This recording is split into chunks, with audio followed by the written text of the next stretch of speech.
اللہ نے ہمیں جو مذہب اسلام دیا ہے اور اس قرآن کے نازل کر دینے کے بعد 27ویں پارے کے تقریباً اخیر میں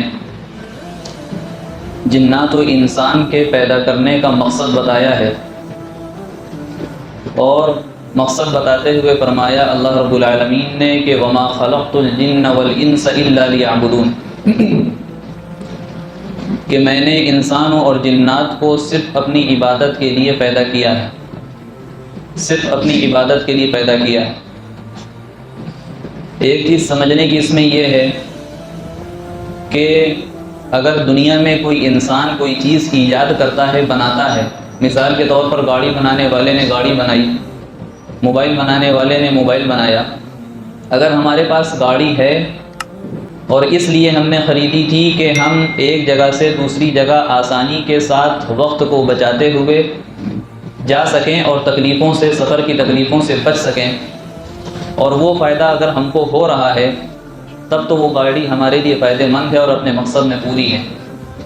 لیکن اگر گاڑی کا انجن خراب ہو جائے، گاڑی کا گیئر باکس خراب ہو جائے، وہ چلنے لائق نہ ہو، صرف گھر میں گاڑی کھڑی ہے اور دیکھنے والا یہ دیکھ رہا ہے کہ اس گھر میں ایک گاڑی ہے، لیکن اصل تو گھر کا مالک اور گاڑی کا مالک جانتا ہے کہ یہ گاڑی کسی کام کی ہے بھی یا نہیں ہے، اس گاڑی سے ہم کو وہ فائدہ نہیں ہو رہا۔ یہ گاڑی ہونے کے باوجود ہم کو ٹیکسی اور رکشے کے سفر کی جو مشقتیں ہیں وہ ہم کو برداشت کرنا پڑ رہی ہیں، ہمارا وقت بچ نہیں رہا، تمام تر مصیبتیں ہم کو لاحق ہو رہی ہیں گاڑی ہونے کے باوجود۔ تو پتہ یہ چلا کہ گاڑی ہونا اپنے مقصد کو پورا نہیں کر رہی ہے، لہٰذا وہ گاڑی بیکار ہے، اس گاڑی کی ہمیں ضرورت نہیں ہے، یا تو اس کو ٹھیک کی جائے یا تو اس کو بیچ دیا جائے یا تو اس کو ختم کر دیا جائے، اپنی ملکیت سے ہٹا دیا جائے۔ اللہ نے ہمیں بنایا اور جناتوں کو بنایا، اس کا ایک مقصد بیان کیا کہ وما خلقت الجن والانس الا لیعبدون، کہ میں نے جنات و انسان کو اپنی عبادت کے لیے پیدا کیا، اپنی عبادت کے لیے پیدا کیا۔ اب اگر اللہ نے ہمیں بنایا جس کام کے لیے، وہ کام ہم نہ کریں اور عبادت کرنے میں اللہ کا کوئی فائدہ بھی نہیں ہے، ہم سب مانتے ہیں عبادت کرنے میں فائدہ ہی بھی ہمارا ہے، اور وہ فائدہ ہم کو نہ نصیب ہو رہا ہو تو اللہ تعالیٰ دیکھ رہے ہیں کہ میری بنائی ہوئی چیز فائدہ نہیں دے رہی اپنے آپ کو، میری بنائی ہوئی چیز جس مقصد کے لیے ہم نے بنائی تھی وہ چیز وہ کام نہیں ہو پا رہا۔ اور عبادت کرنے کا مقصد دوسرا یہ بھی تھا کہ میرا بندہ دنیا میں بھی کامیاب ہو جائے اور آخرت میں بھی کامیاب ہو جائے، لیکن حال یہ ہے کہ یہ دنیا کی بھی ناکامی کو دیکھ رہا ہے اور آخرت کی بھی ناکامی کو دیکھ رہا ہے۔ لیکن اللہ کتنا کریم ہے، اس مقصد کو پورا نہ کرنے کی وجہ سے بھی اللہ ہمیں زندہ رکھے اور کھلا رہا اور پلا رہا ہے۔ لیکن گاڑی اگر ہماری خراب ہو جائے تو ہم اس میں فضول کا پیٹرول نہیں ڈلواتے، گاڑی اگر ہمارے مقصد کو پورا نہ کرے تو اس کی ہم مینٹیننس نہیں کرتے، اس کو روزانہ دھو کر کے پالش کرا کر کے اور روزانہ اس کی صفائی ستھرائی میں ہم نہیں لگتے، کیونکہ وہ مقصد کی نہیں، ہمارے کام کی نہیں، مقصد پورا نہیں کر رہی۔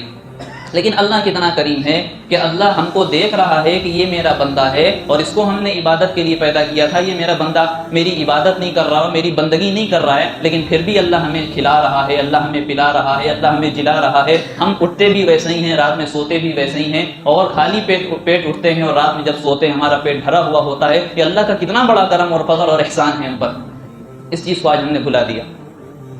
اس آیت میں دوسری چیز سمجھنے کی یہ ہے کہ اللہ تعالیٰ یہ کہہ رہے ہیں کہ میں نے انسان و جنات کو صرف اپنی عبادت کے لیے پیدا کیا۔ کیا مطلب؟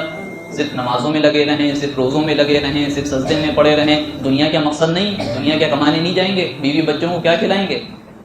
بیوی بچوں کو کیا کھلائیں گے؟ تو اس میں بھی دو چیز سمجھنے کی ہے کہ دنیا کے بارے میں بتا دیا کہ ان الدنیا خلقت لکم وانکم خلقتم للآخرہ، کہ دنیا تمہارے لیے پیدا کی گئی ہے اور تم آخرت کے لیے پیدا کیے گئے۔ دنیا تمہارے لیے پیدا کی گئی ہے اور تم آخرت کے لیے پیدا کیے گئے ہو۔ اگر ہمارا ایمان ہے، یقین ہے، اعتقاد ہے کہ دنیا میں ایک بھی ایمان والا اگر باقی نہ رہے تو اللہ تعالیٰ اس دنیا کو ختم کر دیں گے۔ یہ جو سورج اپنی جگہ سے نکل رہا ہے اور اپنی جگہ پہ جا کر کے ڈوب رہا ہے، رات اپنے وقت پہ ہو رہی ہے، صبح اپنے وقت پہ ہو رہی ہے، جاڑے بھی آ رہے ہیں، گرمی بھی آ رہی ہے، برسات بھی ہو رہی ہے، غلہ بھی اگ رہا ہے، سب کچھ ہو رہا ہے، ایک ایمان والے کی برکت ہے وہ۔ تو دنیا پتہ چلا کہ ایمان والوں کے لیے پیدا کی گئی ہے۔ ایمان والے کس لیے پیدا کیے گئے ہیں؟ وما خلقت الجن والانس الا لیعبدون، اللہ کی بندگی کر کے آخرت کے لیے پیدا کیے گئے ہیں تاکہ اپنے آخرت کی تیاری کریں۔ اور یہ بات بارہا آتی رہتی ہے کہ یہاں بندگی سے مراد کیا ہے؟ عبادت سے مراد کیا ہے؟ عبادت سے مراد صرف یہ نہیں ہے کہ نماز پڑھ لی، روزہ رکھ لیا، اور جو ہے حج کر لیا، اور جو ہے کلمہ پڑھ لیا، تمام چیزیں کر لی، ہماری بندگی ہو گئی، نہیں۔ اگر اللہ تعالیٰ یہ کہہ رہے ہیں کہ اپنی بندگی کے لیے ہی پیدا کیا ہے، تو پتہ یہاں سے یہ چل رہا ہے کہ اللہ تعالیٰ 24 گھنٹے ہر سیکنڈ اپنے بندے کو بندگی میں دیکھنا چاہتے ہیں، اور ہر وقت اللہ کی بندگی میں ہمارا وقت کیسے گزر سکتا ہے، اس کے دو طریقے ہیں۔ نمبر 1، جو بھی کام کریں اللہ کا حکم اس میں ہم کو دیکھنا ہے۔ نمبر 2، جو بھی کام کریں اس میں نبی کا طریقہ دیکھنا ہے۔ اگر اللہ کا حکم اور نبی کا طریقہ ہمارے زندگی میں آ گیا، ہر عمل میں آ گیا، تو ہمارا ہر عمل عبادت میں اور بندگی میں شمار ہوگا۔ یہ کسی اور مذہب کی بات نہیں ہے، یہ مذہب اسلام کی خوبصورتی ہے۔ یہ کسی اور مذہب میں آپ کو پوری دنیا کے مذہب کو کھنگال لیجئے، لیکن وہاں یہ چیز آپ کو نہیں ملے گی۔ آپ کھانا کھاتے ہیں، ہم کھانا کھاتے ہیں، ضرورت ہے ہماری 15 سے 20 منٹ ہم کو کھانے میں لگتا ہے ایک وقت کا، سنت کے مطابق کھا لیں، سنت کے مطابق کھا لیں۔ ایک طرف ہمارا پیٹ بھر رہا ہے، دوسری طرف سیدھی طرف بیٹھا ہوا فرشتہ کرامن کاتبین ثواب لکھ رہا ہے کہ اس نے بندگی کی۔ ہم سب انسان ہیں، ہم سب کو سونے کی ضرورت ہے اپنے آپ کو طاقت پہنچانے کے لیے۔ اچھی نیت کے ساتھ سو لیں، نبی کے طریقے پہ سو لیں۔ جو بھی ہم 6 گھنٹے 7 گھنٹے سو رہے ہیں، ہماری نیند پوری ہو رہی ہے، ہم کو طاقت اللہ کی طرف سے مل رہی ہے نیند پوری ہونے کی وجہ سے، لیکن سیدھی طرف بیٹھا ہوا فرشتہ لکھ رہا ہے کہ اس نے 6-7 گھنٹے عبادت کی۔ بتائیے اگر اس طریقے سے ہماری زندگی گزرے گی ہر عمل میں، تو ہماری 24 گھنٹے کی زندگی بندگی میں شامل ہوگی یا نہیں ہوگی؟ عبادت میں شمار ہوگا یا نہیں ہوگا؟ اللہ کے بنانے کا جو مقصد ہے وہ پورا ہوگا یا نہیں ہوگا؟ ضرور ہو جائے گا۔ لیکن صرف کھانے اور پینے اور نماز اور روزہ صرف اس میں عبادت نہیں ہے، صرف اس میں بندگی نہیں ہے، اور صرف یہ چیزوں کو اللہ اور رسول اللہ نے ہم کو نہیں سکھایا ہے، باقی زندگی کا، بلکہ زندگی کا ہر لمحہ، ہر عمل، ہر میدان میں کس طریقے سے ہمیں آگے قدم بڑھانا ہے، ان چیزوں کو سکھا کر کے نبی آخر الزمان جناب محمد رسول اللہ صلی اللہ علیہ وسلم اس دنیا سے تشریف لے گئے۔ سب سے آخری درجے کی بات یہ ہے کہ بیت الخلاء میں جانے کا طریقہ، نکلنے کا طریقہ ہمارے آقا نے سکھایا۔ ہم ضرورت اپنی پوری کرنے کے لیے جا رہے ہیں، لیکن وہاں بھی ہم کو ثواب مل رہا ہے۔ اس سے بھی آخری درجے کی بات یہ کہ بیت الخلاء میں اپنی ضرورت کو پورا کرنے کے وقت ہم کو کس طریقے سے بیٹھنا ہے، یہ بھی نبی آخر الزمان حضرت محمد مصطفیٰ صلی اللہ علیہ وسلم نے سکھا دیا۔ جب اتنی چھوٹی سے چھوٹی چیزوں کو نبی سکھا رہے ہیں، تو کیا بڑی بڑی چیزوں کو نہیں سکھائیں گے؟ کیا ہمارے خوشی اور غم کے موقع پر جو حالات آتے ہیں، جو واقعات ہوتے ہیں، جو ہم کو کام کرنے ہوتے ہیں، کیا وہ چیزیں اللہ کے رسول نے نہیں سکھائی ہوں گی؟ ابھی ہمارے سامنے نومبر کا مہینہ اس کے بعد سے شروع ہو گیا، اس کے بعد دسمبر ہے، جنوری ہے، فروری، یہ تقریباً جو 4-5 مہینے ہیں شادیوں کا سیزن ہوتا ہے، شادیوں کا سیزن ہوتا ہے۔ ایک طرف یہ بھی خبر آ رہی ہے، اللہ عالم، اللہ بہتر جانتا ہے، کہ ان 2 مہینوں میں تقریباً 48 لاکھ شادیاں ہو رہی ہیں، 48 لاکھ شادیاں ہو رہی ہیں۔ مسلمانوں کی کتنی ہو رہی ہوں گی اللہ عالم، اللہ بہتر جانتا ہے۔ لیکن کیا اس شادی کے موقع پر کوئی دین نہیں ہے؟ کیا اس شادی کے موقع پر نبی کی کوئی تعلیم ہمیں نہیں ملتی؟ کیا نبی نے شادیاں نہیں کی؟ کیا نبی نے اپنی بیٹیوں کے نکاح نہیں کیے؟ کیا صحابہ کرام کی زندگی میں نکاح کا کوئی مرحلہ نہیں آیا جو ہمارے لیے نمونہ ہیں، آئیڈیل ہیں، رول ماڈل ہیں، جن کو دیکھ کر کے ہم آگے زندگی گزاریں گے اور انشاءاللہ جنت ہمیں حاصل ہوگی؟ کیا انہوں نے ان تمام چیزوں کو نہیں بتایا؟ ضرور بتایا۔ شادی میں صرف 6 چیزیں ہوتی ہیں، 6 چیزوں کا نام شادی ہے، اس کے علاوہ جتنی بھی چیزیں ہمارے یہاں بدعت ہے، ہمارے یہاں فضول خرچیاں ہیں، ہمارے یہاں جو ہے صرف وہ چیزیں ہیں جو دین اور اسلام سے ہٹی ہوئی ہیں اور اللہ اس کے رسول کو ناراض کرنے والی۔ ہم بارہا بتا چکے ہیں کہ شادی میں صرف 6 چیزیں ہیں۔ نمبر 1 کیا ہے کہ جو فرض ہے وہ 2 گواہوں کا، مسلمان مردوں کا گواہوں کا ہونا، 2 مسلمان مرد گواہوں کا ہونا، یہ فرض ہے، یہ ضروری ہے، شادی کا پہلی چیز۔ نکاح میں دوسری چیز جو فرض ہے وہ ایجاب اور قبول کا ہونا، یعنی آفرنگ ایکسیپٹنگ اس کو کہہ سکتے ہیں، یا یہ کہہ لیں کہ قاضی جو کہتا ہے کہ آپ کو فلاں کو آپ کے نکاح میں دیا، آپ کو قبول، اس کو کہتے ہیں آفر، ایجاب، اور سامنے والا قبول کرتا ہے، میں نے قبول کیا، اس کو کہتے ہیں قبول کرنا۔ تو یہ چیز کہنا فرض ہے، یہ 2 چیزیں۔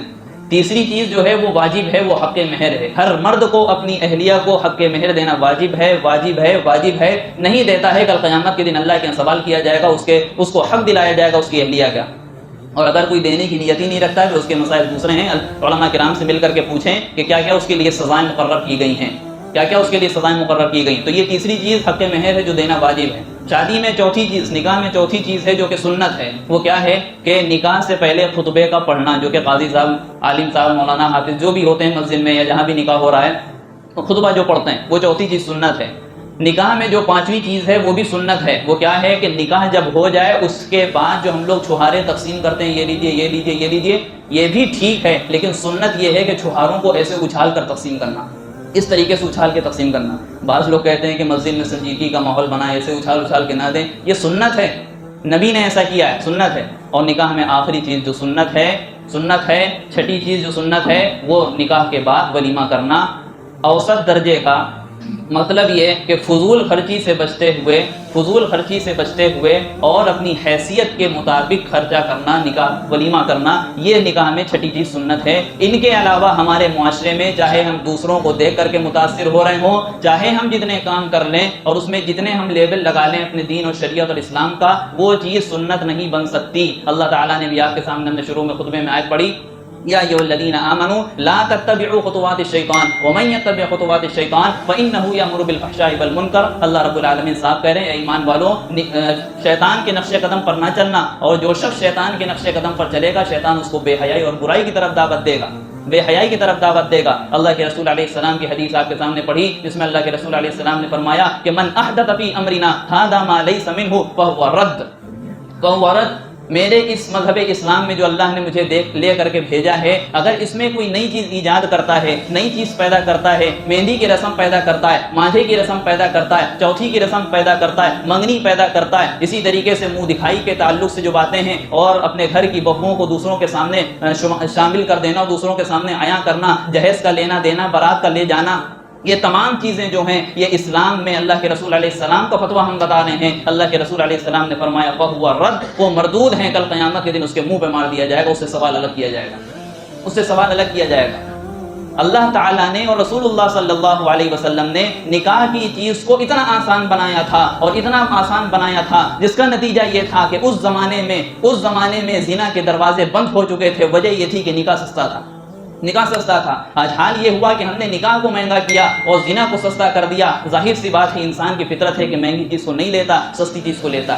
جب ایک نوجوان کے سامنے نکاح کی بات کی جاتی ہے تو وہ سوچتا ہے کہ ہمارے خرچے کتنے بڑھ جائیں گے، ہم کو بارات لے کر کے جانا پڑے گا، منگنی کی رسم ہوگی، اور اس سے جو ہے لڑکی والے یہ سوچتے ہیں کہ ہم کو جہیز دینا پڑے گا۔ یہی وجہ ہے کہ آج کچھ لوگوں کے اندر یہ بات پیدا ہونے لگی ہے پھر سے، جس طریقے سے زمانے جاہلیت میں ہوتا تھا کہ لڑکی کی پیدائش کو دشوار اور مشکل سمجھا جاتا تھا اور اپنے لیے ذلت محسوس کی جاتی تھی لڑکی کی پیدائش کو، آج بھی کچھ لوگ ہیں جو لڑکی کی پیدائش کو اچھا نہیں تصور کرتے ہیں۔